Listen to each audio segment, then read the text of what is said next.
So ఇప్పుడు సరికొత్తగా adultery supreme court తీర్పునిచ్చింది, ఇలాంటివన్నీ కూడా యూజ్ చేసుకొని లివింగ్ ఇన్ రిలేషన్, వీటన్నిటి గురించి మాట్లాడి వాదించుకోవడం అనేది కూడా బాగా పెరిగింది కదా. వీటన్నిటిని ఎలా చూస్తారు మరి మీరు? That's what I'm saying.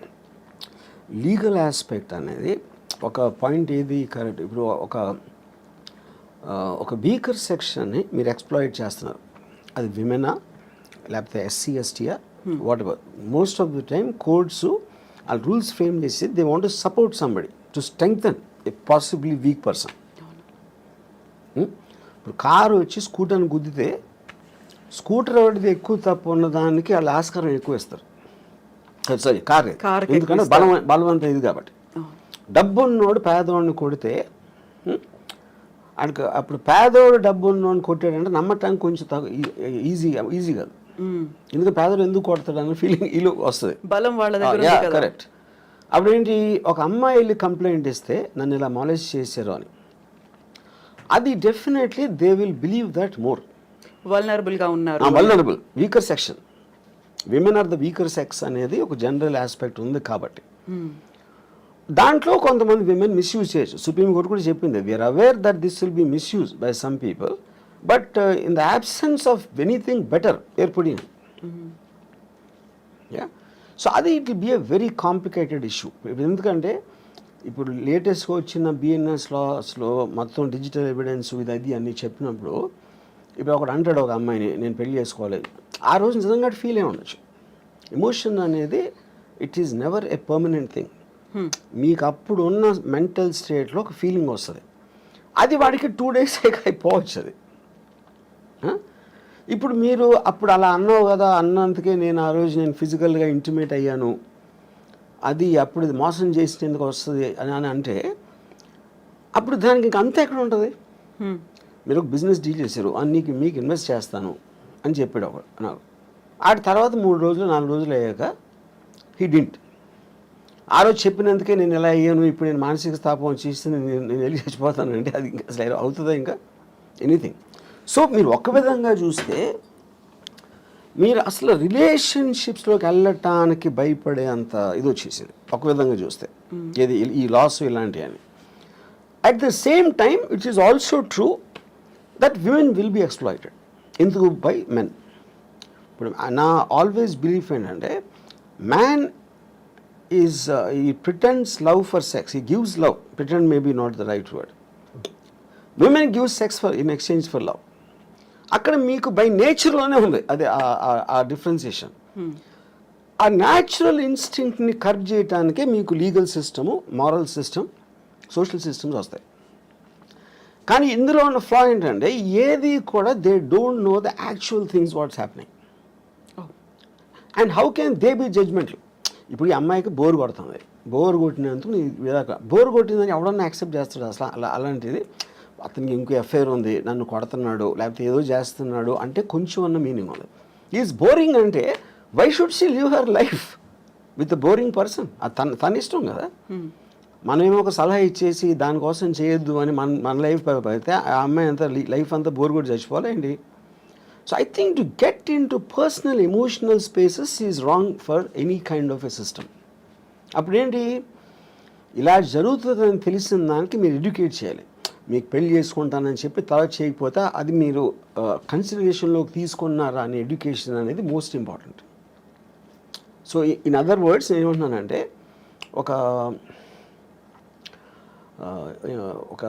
What do I say, ఇప్పుడు మీరు ముందు పెళ్ళి అవ్వక ముందు లేకపోతే సీరియస్ రిలేషన్షిప్ వెళ్ళక ముందు ఇఫ్ యూ టాక్, ఒకవేళ ఇది ఫెయిల్ అయితే, నేను అనుకుని చేయలేకపోతే, మన రిలేషన్షిప్ అనేది బ్రేక్ అయిపోతే ఏంటి అనేది చాలా ఇంపార్టెంట్ క్వశ్చన్ టు డిస్కస్. అది ఎవరు చేయరు, ముందే మాట్లాడుకోవాలి. ముందు చేయరు. అది ఎందుకు చేయరు? అప్పుడు వాళ్ళకున్న మైకంలో అసలు నువ్వు తప్ప నేను లేను అని డ్యూయెట్లు ఊహించుకునే మెంటల్ స్టేట్లో అలాంటి కాన్వర్సేషన్ ఎవరు చేయరు. అది మస్ట్గా ఉండాలి. ఇప్పుడు అగ్రిమెంట్ ఉంది, ఇప్పుడు మీరు నేను కలిసి ఏదో బిజినెస్ పెడుతున్నాం, మన ఇద్దరు ఎంతో క్లోజ్ అయినా అగ్రిమెంట్ ఎందుకు రాసుకుంటున్నాం? టర్మ్స్ అండ్ కండిషన్స్ మనం కొన్ని గ్రాంటెడ్గా నేను ఓరల్గా చెప్పు, లేకపోతే రాము అలా చేయలే, కవిత గారు అలా చేయర్లే అని నేను మైండ్లో అనుకున్న దానికి అన్ని పేపర్ మీద పెట్టడానికి ఉన్న difference. That is why agreement is there.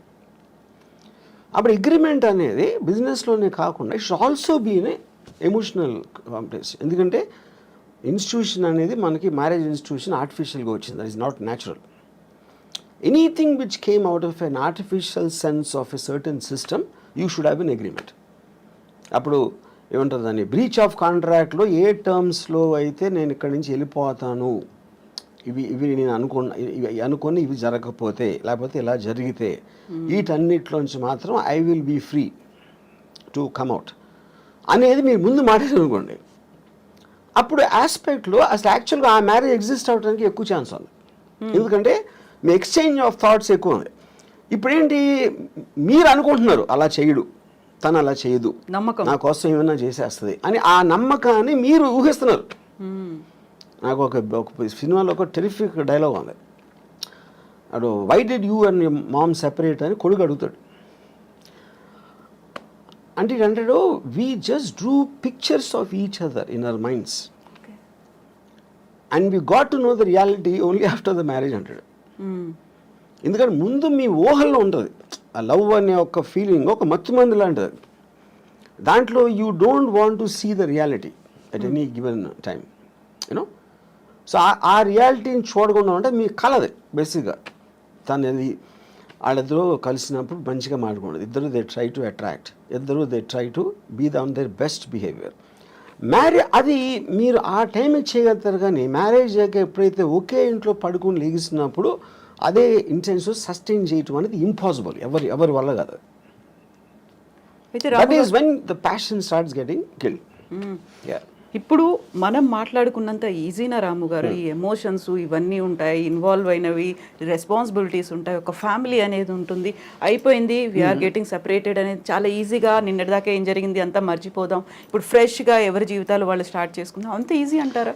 ఈజీగా ఏంటంటే వాట్ ఈస్ ద సొల్యూషన్ అంటే ఏం చేయాలి అప్పుడు? ఏం ఇడిపోతుంది.